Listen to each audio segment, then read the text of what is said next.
Subscribe करिए hi-fi study channel को, bell icon को प्रेस कीजिए लेटेस्ट वीडियो अपडेट सबसे पहले पाने के लिए। Hello friends, welcome back hi-fi study changing the way of education. दोस्तों, आज है सोमवार और सोमवार मंगलवार को हम लोग सीखते हैं अपने पवन पब्लिकेशन के सॉल्यूशन को। तो आज के दिन हम लोग फिर से लेकर आ चुके हैं आपके लिए इम्पॉर्टेंट 10 प्रश्नों का एक सेट, जो कि आपके सभी प्रश्न जो होंगे वो आपके पवन पब्लिकेशन बुक के होंगे और ये प्रश्न आपके पिछले साल पूछे भी गए होंगे। ठीक है ना? तो वीडियो को पूरा अंत तक वॉच करना, आपके सारे डाउट क्लियर हो जाएंगे। ऐसा कोई प्रश्न नहीं होगा जो आपकी समझ में नहीं आएगा, क्योंकि मैं प्रश्न के साथ साथ आपको इसकी बेसिक बातें भी बता दूंगा, ताकि आपका जो कंसेप्ट है वो क्लियर हो जाएगा। तो जितने भी साथी हैं वीडियो को शेयर कर देंगे, पसंद आने पर लाइक कर देंगे और अगर चैनल पर पहली बार आए हैं तो सब्सक्राइब अवश्य कर लेंगे। शुरुआत करते हैं दोस्तों पहले प्रश्न से। पहला प्रश्न है हमारा आज का कि यदि किसी चतुर्भुज ABCD वृत्त के भीतर बना है, कोई चतुर्भुज ABCD है वो वृत्त के भीतर बना है, यदि कोण A बराबर 75 अंश, कोण B बराबर 60 अंश, तो कोण C और कोण D की माप आपको बताना है। कोण C और कोण D की माप आपको बताना है। ठीक है ना? इस प्रश्न को दोस्तों देखो हम कैसे लगाएंगे, पहले इसकी थोड़ी सी बात समझ लीजिए। क्वेश्चन कहा गया है कि जो आपका चतुर्भुज है वो कहाँ स्थित है? वृत्त के भीतर स्थित है। मतलब चतुर्भुज कुछ ऐसा बना हुआ होगा, ये हमारा वृत्त है, इसके अंदर मैंने मान लिया कि एक चतुर्भुज हमारा ऐसे बना होगा। ऐसे बना होगा चतुर्भुज जिसका नाम है A, B, C और D। ऐसे एक हमारा चतुर्भुज बना होगा, सपोज कर लिया, क्योंकि क्वेश्चन कह रहा वृत्त के भीतर बना हुआ होगा, तो वृत्त के भीतर बना है। अब ये बताओ, ये हमारा चतुर्भुज जो है वो कौन सा चतुर्भुज है? तो आपको पता होना चाहिए। वैसे मैं अभी आपको बताऊंगा कि ये दोस्तों जो है आपका, ये आपका है चक्रीय चतुर्भुज। ये कौन सा चतुर्भुज है? चक्रीय चतुर्भुज। चक्रीय चतुर्भुज की परिभाषा क्या होती है? ऐसा चतुर्भुज जिसके चारों शीर्ष या जिसके चारों कोण कहाँ पर स्थित हों? चारों कोण वृत्त की परिधि पर स्थित हों। वृत्त की परिधि पर स्थित होते हैं उसे हम चक्रीय चतुर्भुज कहते हैं। वृत्त की परिधि पर स्थित होते हैं उसे चक्रीय चतुर्भुज कहते हैं। ये जो दोस्तों आपका है ये चक्रीय चतुर्भुज है। इस चतुर्भुज में मेंशन नहीं किया गया, इस क्वेश्चन में कहीं ये नहीं बताया गया कि ये चक्रीय चतुर्भुज है। चक्रीय चतुर्भुज हमेशा इसके जो चारों कोण होंगे वो वृत्त की परिधि पर स्थित होंगे। ये वृत्त की परिधि है, कोण A, कोण B, कोण C, कोण D, ये चारों कोण हैं। ये चारों कोण आप देखोगे वृत्त की परिधि पर स्थित हैं। तो इससे साफ बात पता चलती है कि जो ये आपका क्वेश्चन में चतुर्भुज है, कैसा चतुर्भुज है? चक्रीय चतुर्भुज है। चक्रीय चतुर्भुज की कंडीशन क्या होती है? इसकी एक कंडीशन आप बहुत अच्छे से याद रखना, जो इसके भाई सम्मुख कोण होते हैं, सम्मुख कोण वो क्या होते हैं? वो सम्मुख कोणों का योग दोस्तों जो होता है वो आपका 180 अंश होता है। सम्मुख कोणों का योग 180 अंश होता है। यानी कोण A का सम्मुख कोण कौन सा होगा? कोण A का सम्मुख कोण कोण C होगा। कोण B का सम्मुख कोण क्या होगा? कोण D होगा। सम्मुख मतलब आमने सामने के कोण। तो इन दोनों कोणों को अगर आप ऐड करोगे तो इनका मान कितना आएगा? 180। इनको भी ऐड करोगे तो इनका मान कितना आएगा? 180 आएगा। इनको हम संपूरक कोण भी बोलते हैं। ठीक है ना? तो अब इस प्रश्न को कैसे लगाएंगे जरा उसको हम लोग समझते हैं। इस प्रश्न को भाई कैसे लगाएंगे उसको हम लोग समझते हैं। देखो ये बात समझ गए हो ना? अब आप चाहो तो आप इसको डायग्राम बना के लगा सकते हो, अदरवाइज़ आप इसको ऐसे ही सॉल्व कर सकते हो। भाई यहाँ पर समझिए, ये मैंने मान लिया एक हमारा क्या है? वृत्त है। वृत्त के अंदर हमारा क्या है? एक चतुर्भुज बना है। ये A, B, C और D हो गया। ठीक है ना? अब आपको देखो बताया गया यदि कोण A बराबर 75 अंश, ये आपको दिया गया है कोण A कितना है? 75 डिग्री, 75 अंश है। कोण बी दिया गया है 60 अंश, ये कोण बी दिया गया है मेरे को 60 अंश। आपसे कोण सी कोण डी की वैल्यू पूछे है, तो मेरे दोस्तों आप बताओ अगर इस प्रश्न को लगाओगे तो ये देखो भाई, यहाँ पर कोण ए और कोण सी ये आपके कितने अंश होंगे, कोण ए और प्लस अगर कोण सी, इनको मैं ऐड कर दूं तो आपका कितने अंश आना चाहिए, टोटल 180 अंश आना चाहिए कि नहीं आना चाहिए। क्योंकि भाई अभी मैंने बताया कि जो आमने सामने के कोण होंगे ये समपूरक कोण होते हैं, और समपूरक कोण यानी ऐसे दो कोण जिनका सम 180 डिग्री आए वो मेरे क्या होते हैं, समपूरक कोण होते। कोण ए की वैल्यू रखिए, कोण सी का मान प्राप्त कर लोगे। कोण ए बराबर कितना है 75 मैंने रख दिया, और प्लस में कोण सी बराबर में 180 अंश, ये प्लस में उधर जाएगा माइनस में, तो कोण सी बराबर कितने अंश आ जाएगा, 105 अंश आ जाएगा। बोलो भाई कोण सी बराबर 105 अंश आ गया, बिल्कुल नॉर्मल था। अब ऐसे ही आप यहाँ पर कोण डी की वैल्यू प्राप्त करोगे।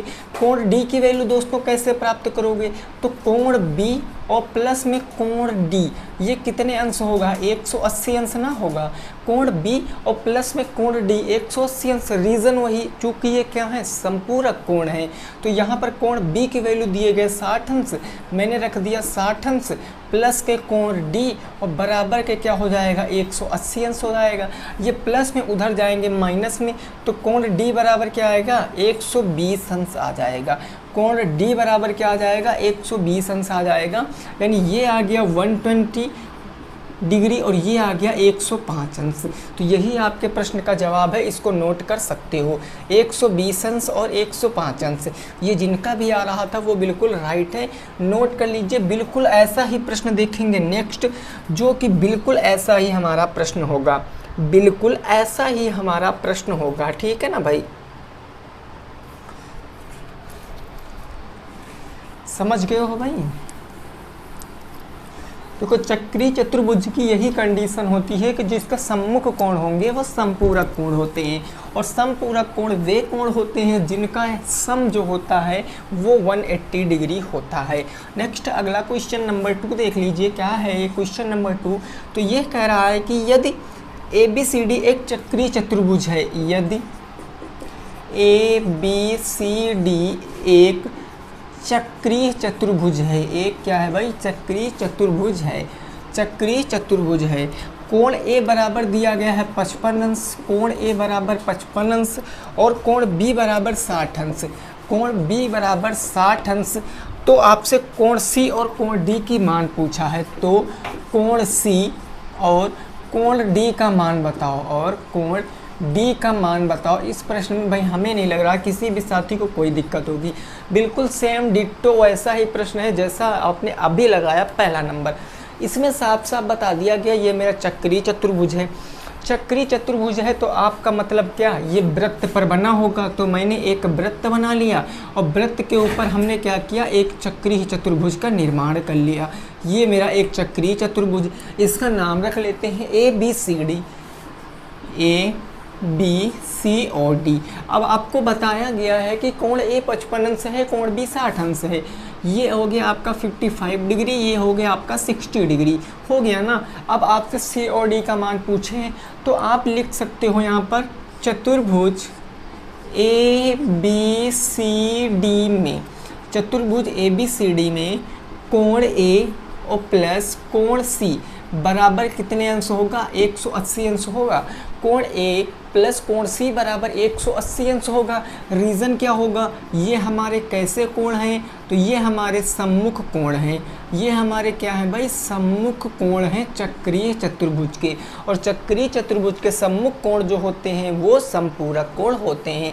कोण ए की वैल्यू रखोगे तो यहाँ पर 55 अंश और प्लस में कोण सी बराबर के 180 अंश आ जाएगा ना। तो कोण सी बराबर क्या आ जाएगा, 55 5 60, 60 20 125 अंश आ गया, 125 अंश, यानी कोण सी की वैल्यू कितनी आ गई, 125 अंश आ गई है। ये कोण सी की वैल्यू कितनी आ गई है, 125 डिग्री आ गई है। अब आप कोण डी की वैल्यू पता करोगे कैसे, हमें पता है कि कोण डी और कोण बी कोण बी और डी का अगर सम करेंगे तो 180 अंश आएगा। रीजन बिल्कुल सेम रहेगा। कौन से कोण हो जाएंगे? ये सम्मुख कोण हो जाएंगे। कौन से कोण दोस्तों हो जाएंगे? तो ये सम्मुख कोण हो जाएंगे। अब यहाँ पर कोण बी की वैल्यू रख दीजिए, ये 60 अंश, और प्लस में कोण डी बराबर के 180 अंश। ये प्लस में उधर जाएगा माइनस में, तो कोण बी बराबर 120 अंश। कोण डी बराबर 120 अंश आ गया। कोण सी बराबर 125 अंश आ गया। आई होप आपकी समझ में भी आ गया होगा। इसको नोट कर लीजिए। नेक्स्ट अगले प्रश्न पे पहुंचते हैं, प्रश्न संख्या नंबर 3 पर।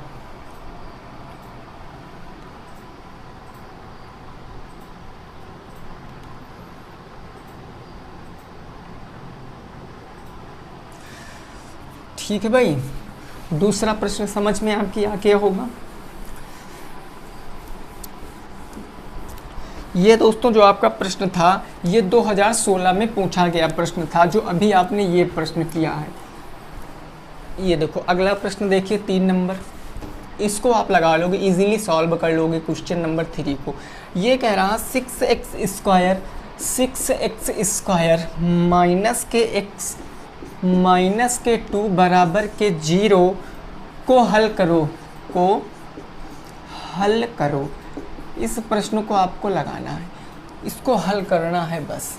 देखो भाई, हमने बताया था ये आपका क्या है, एक द्विघात समीकरण है, क्योंकि बराबर लगा है उस तरफ। अगर ये इतना होता तो ये हमारा एक द्विघात बहुपद हो जाता। क्योंकि बराबर लगा है, LHS RHS दो पद हैं, तो ये द्विघात समीकरण हो गया। तो अब हमें यहाँ पर शून्यक निकालने पड़ेंगे। हम देखेंगे कि यहाँ पर a बराबर कितना है, a बराबर 6, b बराबर कितना है, यहाँ पर कुछ नहीं, मतलब -1 है, c बराबर -2 है। अब होता क्या है सर, a मल्टीप्लाई c होता है, a मल्टीप्लाई c, a है 6, c है -2, तो 6 मल्टीप्लाई -2, तो इज इक्वल टू कितना आएगा, -12 आएगा। 6 दूनी 12, -12 आएगा। -12 के दो ऐसे फैक्टर हमको करने हैं कि जोड़ने या घटाने पर माइनस का 1 आना चाहिए, क्योंकि माइनस का 1 है तो माइनस का 1 आना चाहिए। तो इसके फैक्टर होते हैं 4 तियाँ 12। माइनस के 1 लाना है तो बड़ी वाली संख्या को माइनस में और छोटी वाली संख्या को प्लस में। लो जी, आ गया। अब हमारा क्या हो जाएगा, ये ऐसे 6x स्क्वायर ऐसे ही रहने वाला, जहाँ पर माइनस का 6, जहाँ माइनस का x है, यहाँ हम माइनस के 4x और प्लस के 3x कह सकते हैं। तभी तो जब घटाओगे तो माइनस के x बचेगा। आप माइनस के x लिखिए या माइनस के 4x प्लस के 3x लिखिए, उसको सॉल्व करोगे तो माइनस का x ही आएगा। और ये माइनस के 2 बराबर के क्या आ गया, 0 आ गया। अब 2 के पद ले लो और कॉमन ले लो। यहाँ पर 6 कॉमन मिलेगा, नहीं मिलेगा। तब क्या मिलेगा सर, दोनों 6 और 4 सम है तो 2 से डिवाइड, 2 कॉमन, और यहाँ पर क्या x भी कॉमन मिल जाएगा। तो पूरा टोटल कॉमन क्या मिलेगा दोस्तों, 2x मिलेगा ना कॉमन। तो 2 तियाँ 6, 3x आ गया। माइनस के 2 दूनी 4, x से x कैंसिल, 3x माइनस के 2। इधर कॉमन क्या मिल रहा है, प्लस के। आप देखोगे कुछ नहीं कॉमन मिल रहा मेरे दोस्तों, जहाँ कुछ कॉमन नहीं मिलता वहाँ 1 मिलता है। तो ब्रैकेट में क्या बच गया, 3x माइनस के 2 बच गया, बराबर के 0। दोनों में कॉमन क्या मिल रहा, 2 पद हैं, ये देखो। तो कॉमन क्या मिला, 3x माइनस के 2, तो 3x माइनस के 2 एक ब्रैकेट में हो जाएगा। नेक्स्ट ब्रैकेट में क्या बचा, 2x प्लस के 1, तो ये 2x प्लस के 1 बराबर में क्या आ गया, 0 आ गया। अब दोनों के बराबर 0 होगा, क्योंकि ये दोनों के बराबर 0, तो हम इसको ऐसे भी कह सकते हैं। इसको मैं कह सकता हूँ 3x माइनस 2 इसके बराबर 0। तो अब यहाँ से x की वैल्यू निकालो, यानी 3x बराबर ये माइनस के 2 उधर जाएगा, प्लस में हो जाएगा। x बराबर क्या आएगा, 2/3 आ गया। एक x का मान तो 2/3 आ गया। दूसरा x का मान यहाँ से निकालेंगे तो 2x प्लस के 1 बराबर के 0, यानी कि 2x बराबर ये प्लस में 1 उधर जाएगा तो माइनस में 1 हो जाएगा। x बराबर क्या आएगा, माइनस के 1/2 आएगा। अगर कोई परेशानी है तो आप पूछ लीजिए, यही आपका आंसर है। x बराबर 2/3, x बराबर माइनस के 1/2। नोट कर लो। फिर अगले प्रश्न पे पहुँचते हैं, प्रश्न संख्या नंबर 4 पर। प्रश्न संख्या नंबर 4 पर पहुंचते हैं भाई। ठीक है भाई, समझ गए हो ना। चलो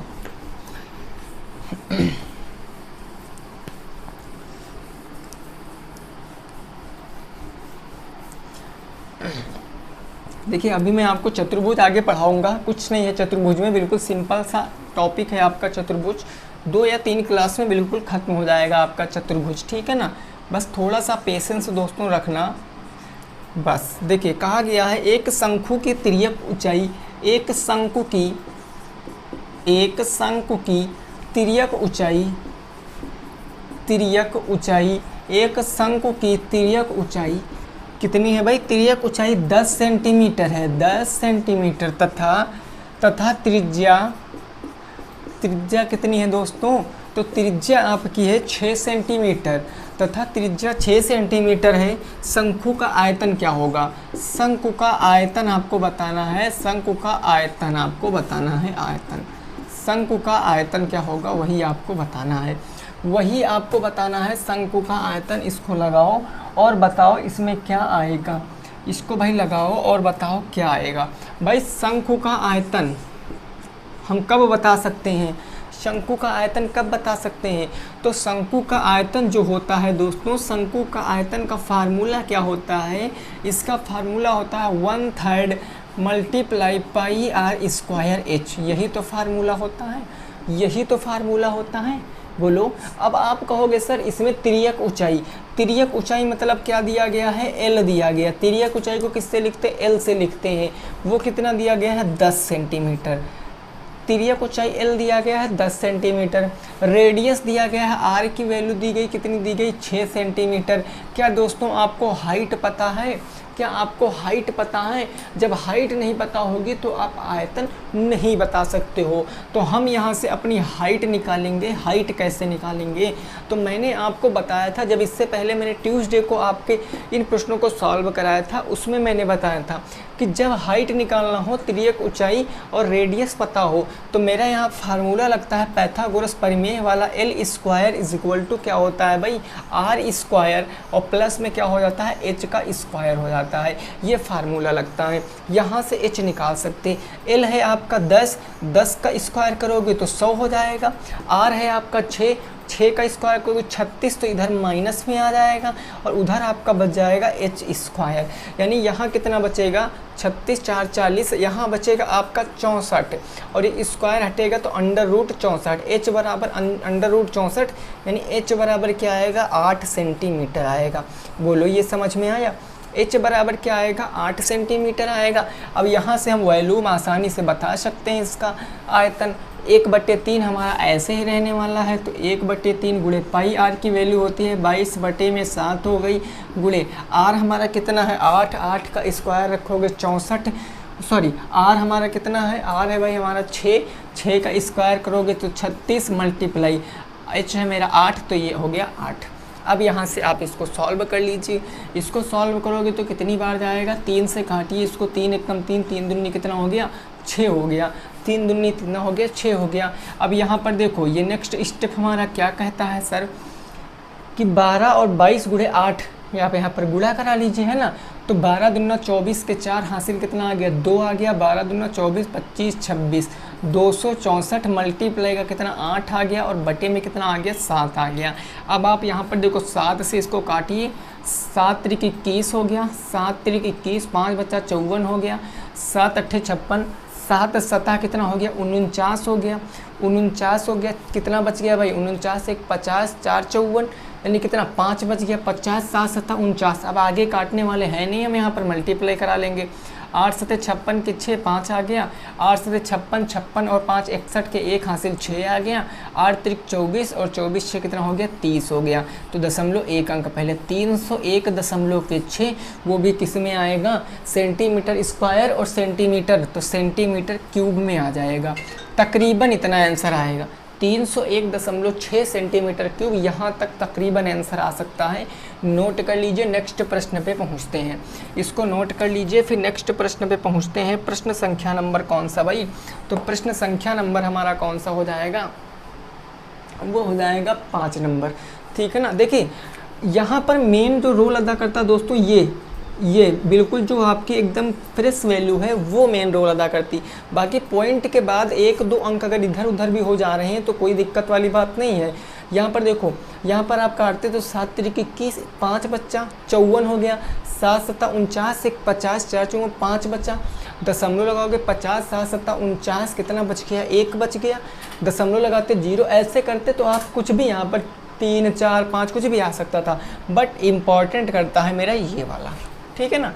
चलिए इसको नोट कर लीजिए। नेक्स्ट अगले प्रश्न पे पहुँचते हैं 5 नंबर, अगले प्रश्न पे पहुँचते हैं 5 नंबर प्रश्न पर।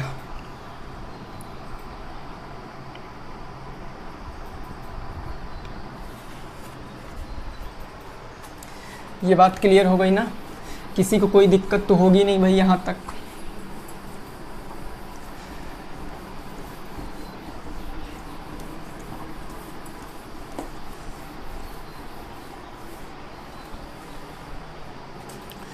देखिए क्वेश्चन नंबर 5 है।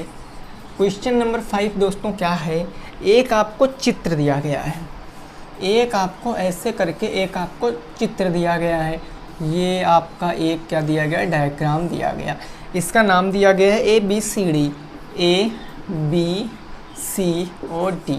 उसके बाद आपको यहाँ पर क्या दिया गया, कोण B की वैल्यू दी गई है, कोण B की वैल्यू दी गई है 95 डिग्री, कोण B की वैल्यू 95 डिग्री दी गई है। क्वेश्चन में देखो क्वेश्चन क्या कहा, कोण B बराबर 95 अंश दिया है, कोण B बराबर 95 अंश दिया है। उसके बाद कोण A और कोण C, कोण A और कोण C आपस में बराबर हैं, कोण A बराबर है कोण C के, कोण A बराबर है कोण C के। तो क्वेश्चन में आपसे पूछे गया है, तो क्वेश्चन में पूछे हैं आपसे कोण A एवं कोण D का मान, कोण D का मान आपसे पूछे हैं। ये इतनी चीज़ें आपको क्वेश्चन में दिए हैं, ये इतनी चीज़ें क्वेश्चन में क्या है, दिया है।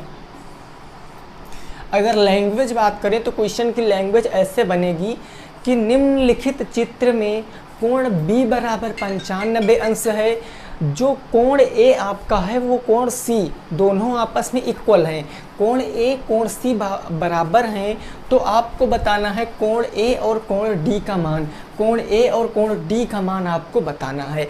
भाई इस प्रश्न को आप लगाइए। देखिए दोस्तों मैं 2 प्रश्न ऐसे करा चुका हूँ, तो उम्मीद करते हैं ये प्रश्न का जवाब आप दोगे ही दोगे।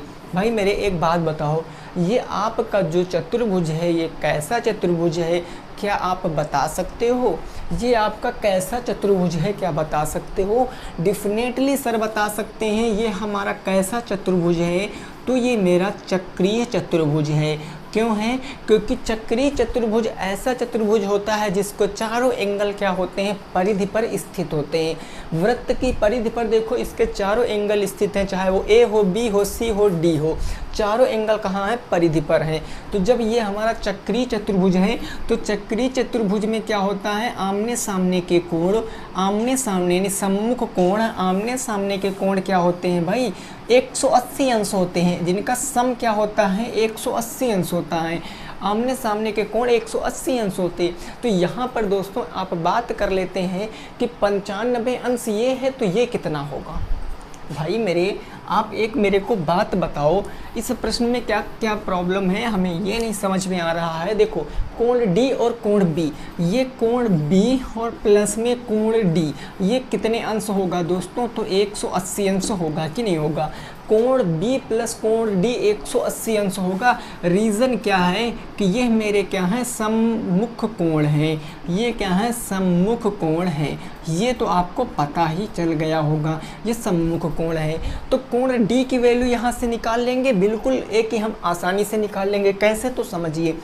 कोण B का मान रख दीजिए 95, तो मैंने यहाँ पर रख दिया 95, ये मेरा हो गया कोण D is equal to 180 degree.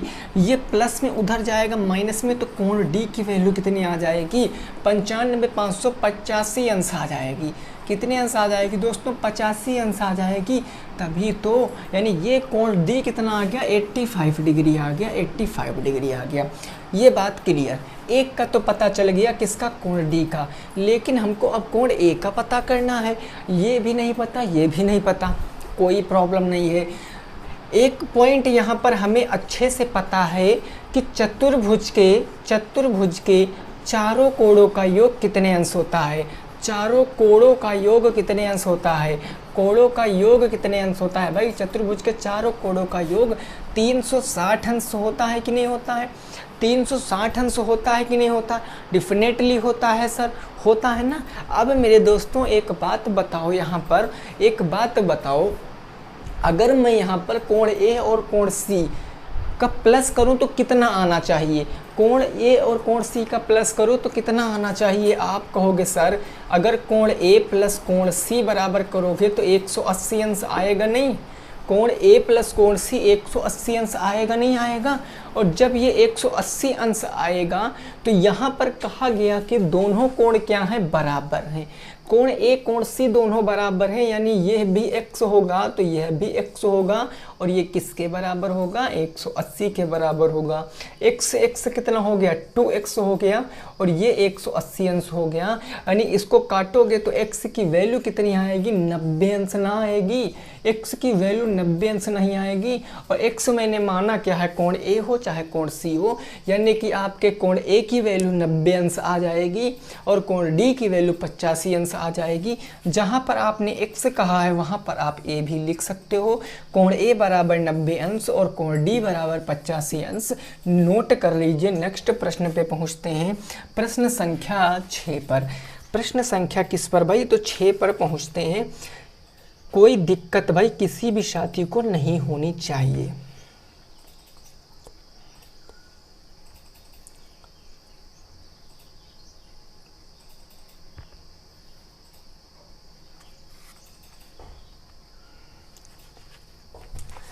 ठीक है भाई, नोट कर लिया ना इसको। अगला प्रश्न देखिए 6 नंबर, क्वेश्चन नंबर 6 देखिए, समझिए और उसको भी लगाइए। ये क्वेश्चन नंबर 6 हमारा क्या कह रहा है, जरा इसको समझते हैं। क्वेश्चन नंबर 6 है दोस्तों कि संख्या 7, 14, 12, 19, 7, 14, 12, 19, 21, 24 और आपका क्या है 11 की माध्यिका बताओ। कि माध्यिका आपको बताना है, माध्यिका। और ये क्वेश्चन आपका 2016 में आया हुआ है। ये प्रश्न आपका 2016 में आया हुआ प्रश्न है। इसमें भाई किसी भी साथी को कोई दिक्कत नहीं होनी चाहिए, उम्मीद करते हैं हम। देखो, जब कभी ऐसा प्रश्न आता है तो हमने आपको एक बात बताई थी, सबसे पहले आपके आंकड़े जो हैं उनको किस क्रम में कर लीजिए? आरोही या अवरोही क्रम में कर लीजिए, यानी व्यवस्थित कर लीजिए। अगर आप आरोही क्रम में लिखोगे तो मतलब क्या होता है? आरोही क्रम का मतलब बढ़ते क्रम में। तो सबसे छोटी संख्या कौन सी है? 7 है। 7 के बाद बड़ी कौन सी है? 11 है, तो 11 हो गया। 11 के बाद कौन सी है? 12 है, तो 12 हो गया। 12 के बाद 14 है, तो 14, फिर 19 हो गया, फिर 21 हो गया, फिर आपका 24 हो गया। अब इतना काम करने के बाद थोड़ा काम एक और कर सकते हो, आप गिन लीजिए जितने यहाँ पर आंकड़े थे उतने यहाँ पर हैं 3, 4, 5, 6 और 7। क्या 7 यहाँ पर हैं? 1, 2, 3, 4, 5, 6 और 7 है। तो कहने का मतलब n बराबर कितना है? 7 है। और 7 मेरा क्या है? एक विषम संख्या है। अगर n विषम आता है तो हम माध्यिका बराबर कौन सा फार्मूला लगाते हैं? आपको पता होगा कि सर तब माध्यिका बराबर हमारा फार्मूला लगता है, माध्यिका बराबर लगता है n+1/2वां पद। n+1/2वां पद यही तो लगता है, n+1/2वां पद। अब यहाँ पर रखोगे n का मान कितना है? 7, 7 + 1 कितना? 8/2। काटोगे तो क्या आएगा? चौथा पद आएगा, 4वां पद आएगा। और 4वां पद आपका कौन सा है? 1, 2, 3, 4। 4वां पद कौन सा है? 4। यानी कितनी माध्यिका आएगी? 14 आपके प्रश्न का बिल्कुल राइट जवाब होगा। 14 आपके प्रश्न का क्या हो जाएगा? बिल्कुल सही जवाब होगा। नोट कर लीजिए। फिर नेक्स्ट क्वेश्चन पे पहुंचते हैं। क्वेश्चन नंबर कौन सी हो जाएगी? क्वेश्चन नंबर दोस्तों हो जाएगा आपका 7। क्वेश्चन नंबर 7 हो जाएगा।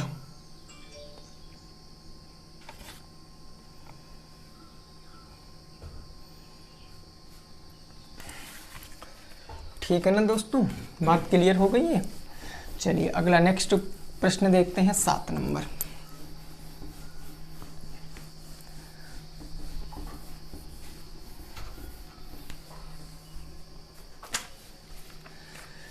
यह क्वेश्चन क्या है तो इसको जरा समझिए। प्रश्न कह रहा 10 सेंटीमीटर लंबी, 10 सेंटीमीटर त्रिज्या, 10 सेंटीमीटर त्रिज्या वाले वृत्त की एक जीवा, त्रिज्या वाले वृत्त की एक जीवा, वृत्त की एक जीवा, जीवा क्या है भाई 6 सेंटीमीटर लंबी है, 6 सेंटीमीटर लंबी है, 6 सेंटीमीटर लंबी है। ठीक है, केंद्र से जीवा की दूरी ज्ञात कीजिए, केंद्र से जीवा की दूरी ज्ञात कीजिए भाई, केंद्र से जीवा की दूरी बताओ। जीवा की क्या बताना आपको, दूरी बताना है। क्या हो जाएगी, केंद्र से जीवा की दूरी। इस प्रश्न को क्या करेंगे, अपने एक चित्र में कन्वर्ट करेंगे। 10 सेंटीमीटर त्रिज्या वाले एक वृत्त, ये 10 सेंटीमीटर त्रिज्या है, ये 10 सेंटीमीटर त्रिज्या से एक वृत्त बन गया। ये 10 सेंटीमीटर त्रिज्या से क्या बन गया, एक हमारा वृत्त बन गया। ये केंद्र है तो ये केंद्र का नाम C, ये पूरी दूरी 10 सेंटीमीटर, 10 सेंटीमीटर। अब कहा गया कि 10 सेंटीमीटर त्रिज्या वाले वृत्त की जीवा 6 सेंटीमीटर लंबी है। इसकी जीवा क्या है, 6 सेंटीमीटर लंबी। अब जीवा सर क्या होता है, जीवा क्या होता है सर, जीवा हमारा वो चीज़ होता है, जीवा मेरी वो चीज़ होती है कि जो वृत्त के परिधि पर स्थित दो बिंदुओं को मिलाने वाली दूरी को क्या कहते हैं, जीवा कहते हैं। मैंने सपोज कर लिया यह हमारी क्या है, यह हमारी क्या है, जीवा है, यह हमारी जीवा है, जिसकी लंबाई कितनी है, 6 सेंटीमीटर है, इसकी लंबाई 6 सेंटीमीटर है। लेकिन देखो दोस्तों, ये हो गई मेरी त्रिज्या। अब त्रिज्या तो हमारी ये इधर भी हो सकती, इधर भी सब कहीं हो सकती है। कहने का मतलब ये त्रिज्या हमारी ऐसे भी तो हो सकती है, क्योंकि त्रिज्या तो सेम ही रहने वाली है ना सर्किल की, ये सेम रहने वाली। आपको बताना है केंद्र से जीवा की दूरी, केंद्र से जीवा की दूरी मतलब सर ये केंद्र हो गया, ये दूरी आपको बताना है, ये दूरी आपको बताना है। एक पॉइंट मैंने आपको बताया था, एक पॉइंट हमने बताया था कि केंद्र से जीवा पर डाला गया लंब जीवा को 2 बराबर भागों में डिवाइड करता है। केंद्र से जीवा पर डाला गया लंब 2 बराबर भागों में जीवा को डिवाइड करता है। ये मैंने एक परिमेय बताई थी आपको 3rd सेमेस्टर में, उम्मीद करते हैं वो चीज़ आपको याद होगा। अब मेरे दोस्तों ज़रा एक बात बताओ, अगर ये पूरी लंबाई, अगर ये पूरी दूरी 6 सेंटीमीटर है तो इतनी, इसका हाफ करोगे तो ये 3 होगा, 3 ये होगा, 3 होगा कि नहीं होगा, मतलब ये 3 हो गया यहाँ इस बिंदु तक। इस बिंदु का नाम मैं रख लेता हूँ, ये इस बिंदु का नाम E मैंने रख लिया, इसका मैंने A रख लिया, इसका मैंने C रख लिया, ACE। तो आप देखोगे कि ये ACE या AEC आपका एक राइट एंगल ट्रायंगल बनेगा। भाई एक त्रिभुज बन रहा है, कौन सा, AEC त्रिभुज बन रहा। और कैसा त्रिभुज है, ये आपका एक राइट एंगल ट्रायंगल है, मतलब एक समकोण त्रिभुज है। ये क्या है, एक समकोण त्रिभुज है। अब समकोण त्रिभुज में ये रेडियस कितनी है, 6 सेंटीमीटर, ये है 3 सेंटीमीटर। तो ये आपका क्या हो जाएगा, ये आपका लंब हो जाएगा, क्योंकि ये 90 डिग्री है ना, ये 90 डिग्री है, क्योंकि लंब जहाँ डाला जाता है वहाँ 90 अंश का कोण बनता। तो ये आपका क्या हो जाएगा, AC का स्क्वायर, इसको नॉर्मल तरीके से बता सकते हैं AC का स्क्वायर। कर्ण स्क्वायर बराबर क्या होता है, लंब स्क्वायर। ये आपका C है, मतलब EC का स्क्वायर, ये आपका EC का स्क्वायर, कर्ण स्क्वायर, लंब स्क्वायर प्लस आधार स्क्वायर, AE का स्क्वायर। तो आपको EC का स्क्वायर बताना, AC कितना, 6 का स्क्वायर कर दोगे, 6 का स्क्वायर बराबर EC, यही आपको बताना। तो ये ऐसे ही चलेगा, EC का स्क्वायर। AE कितना है, 3, तो ये 3 का स्क्वायर मैंने कर दिया, 3 का स्क्वायर। 6 का स्क्वायर होता है 36, 3 का स्क्वायर प्लस इधर ले आओगे माइनस में, और बराबर के क्या हो जाएगा, EC का स्क्वायर हो जाएगा। 28 हो गया, ये स्क्वायर हटेगा तो करड़ी बचेगा, यानी EC बराबर कितना आ गया, √27। अब ये किसी का परफेक्ट स्क्वायर नहीं होता है तो हम करड़ी में ही रहने देते हैं, यानी कितना आंसर आएगा, √27 सेंटीमीटर, ये आपका आंसर आएगा। इसको आप पॉइंट में भी लगा सकते हो, कोई दिक्कत वाली बात नहीं है। √27 आपके प्रश्न का क्या आ जाएगा, जवाब आ जाएगा। 27 में 9 जोड़ोगे, 9 1 10 6 16 36, सही है, बिल्कुल एकदम राइट आंसर है, नोट कर लो। फिर नेक्स्ट प्रश्न पे पहुंचते हैं, 8 नंबर प्रश्न पे। 8 नंबर प्रश्न पे पहुंचते हैं, देखते हैं कि वो हमारा क्या कह रहा है।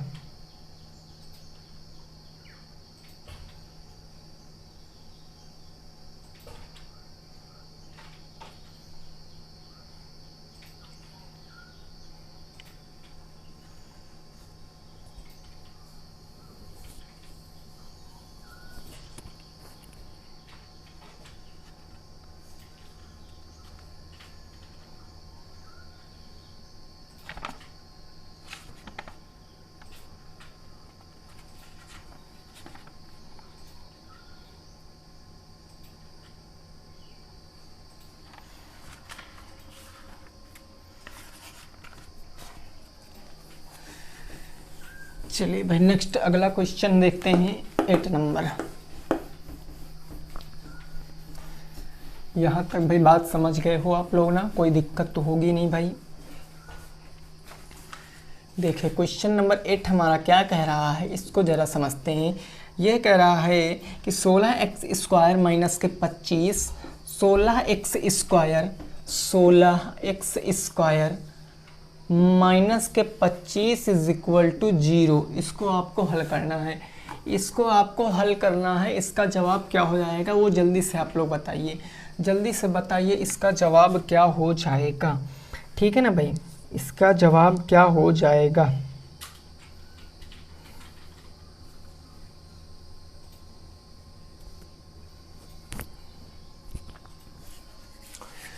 देखिए भाई इसको क्या कह सकते हैं, मैं 16x स्क्वायर को मैं 4x के होल स्क्वायर नहीं कह सकता हूँ। बोलो 16x स्क्वायर को मैं 4x का होल स्क्वायर नहीं कह सकता हूँ। 25 को मैं -5 का स्क्वायर बराबर के 0 ये नहीं कह सकता हूँ। बोलो ये कह सकता हूँ कि नहीं कह सकता हूँ। बिल्कुल। तो अब ये हमारा क्या बन गया, ये बन गया a स्क्वायर माइनस के b स्क्वायर। ये होता क्या है, एक ब्रैकेट में a प्लस b और एक ब्रैकेट में a माइनस के b। तो बस अब यहाँ से लगा देंगे, एक बार इसको प्लस में लिख लीजिए, एक बार माइनस में, यानी ये हो जाएगा 4x प्लस के 5, एक बार प्लस में हो गया और एक बार आपका माइनस में हो जाएगा 4x माइनस के 5, ये इससे बराबर 0 के बराबर। अब यहाँ से आप निकाल सकते हो 4x प्लस के 5 बराबर 0 होगा, तो यहाँ पर 4x बराबर क्या होगा, माइनस के 5 होगा, x बराबर क्या होगा, माइनस के 5/4 होगा। ये एक आपका जवाब आ गया। यहाँ पर निकालोगे तो 4x माइनस के 5 बराबर के 0, यानी 4x बराबर क्या आएगा, 5 आ जाएगा, तो x बराबर 5/4 आ जाएगा। यही आपके प्रश्न का जवाब, माइनस के 5/4 और 5/4, ये आपके दोनों करेक्ट जवाब हो जाएंगे। नोट कर लीजिए, नेक्स्ट अगले प्रश्न पे पहुँचते हैं। इसको भाई नोट कर लीजिए, फिर अगले प्रश्न पे पहुंचते हैं।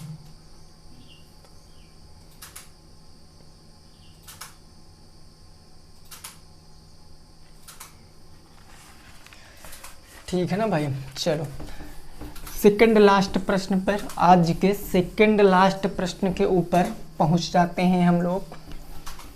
उम्मीद करते हैं दोस्तों आपको ये क्वेश्चन समझ में आए होंगे। अगर आए हैं तो भाई वीडियो को ज़रूर से ज़रूर लाइक करिए। प्रश्न है आपका कि वह छोटी से छोटी प्राकृतिक संख्या क्या होगी, वह छोटी से छोटी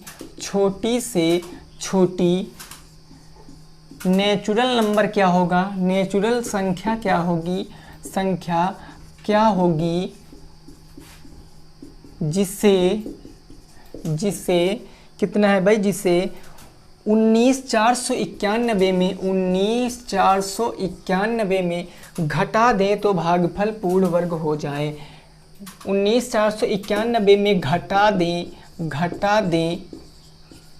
तो संख्या पूर्ण वर्ग हो जाए, संख्या पूर्ण वर्ग हो जाए, पूर्ण वर्ग हो जाए। इस प्रश्न को लगाओ भाई, इस प्रश्न को लगाओ। सिंपल सा प्रश्न है, इसको लगा लोगे आप लोग, सिंपल सा प्रश्न है, लगा लोगे भाई।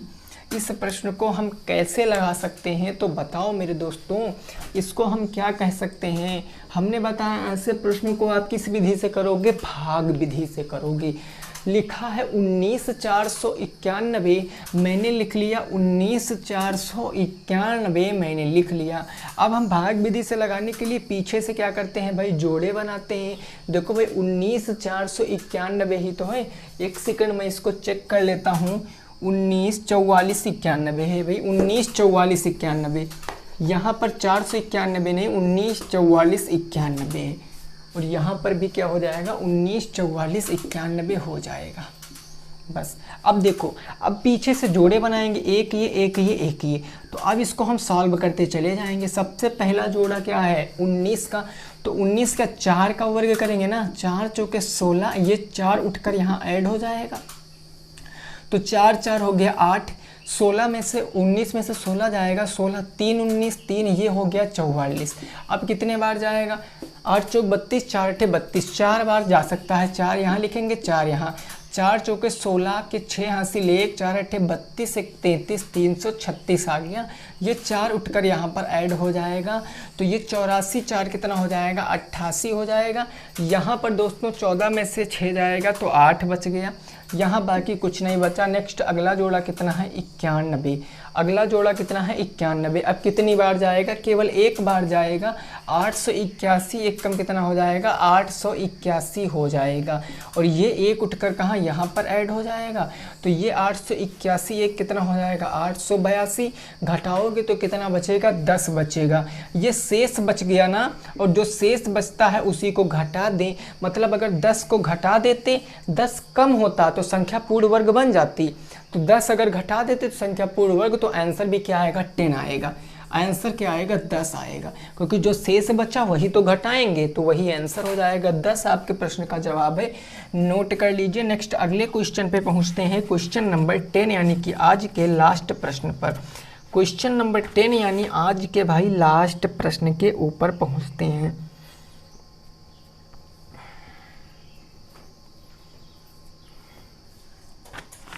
चलिए, ये तो भाई समझ के होगे, सिंपल सा प्रश्न था। अगला प्रश्न हमारा जो है वो भी सिंपल है। प्रश्न संख्या 10।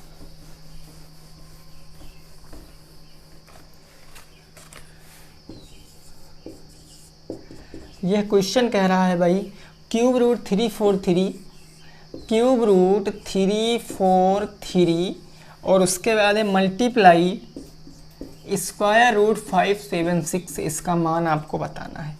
इसका मान आपको बताना है, इसका मान क्या होगा। देखो 343 को मैं क्या कह सकता हूँ, मैं 7 की पावर 3 कह सकता हूँ, 7 की पावर 3, और ये उठकर आगे आएगा तो 1/3 हो जाएगा, ये 1/3 हो जाएगा।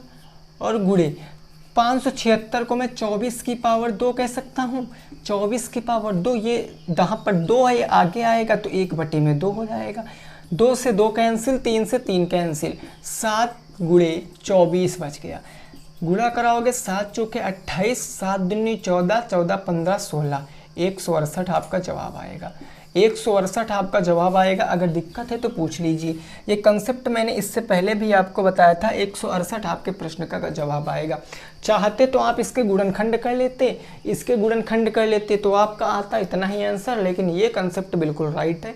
वीडियो दोस्तों पसंद आई है तो वीडियो को कर देना है आपको लाइक, वीडियो को शेयर भी कर देना दोस्तों के संग, और अगर चैनल पे पहली बार आए हो तो चैनल को सब्सक्राइब करना बिल्कुल भी मत भूलना, ठीक है ना भाई। तो मिलेंगे आपसे कल इसी के नए सेट के साथ, तब तक के लिए जय हिंद, जय भारत और वंदे मातरम।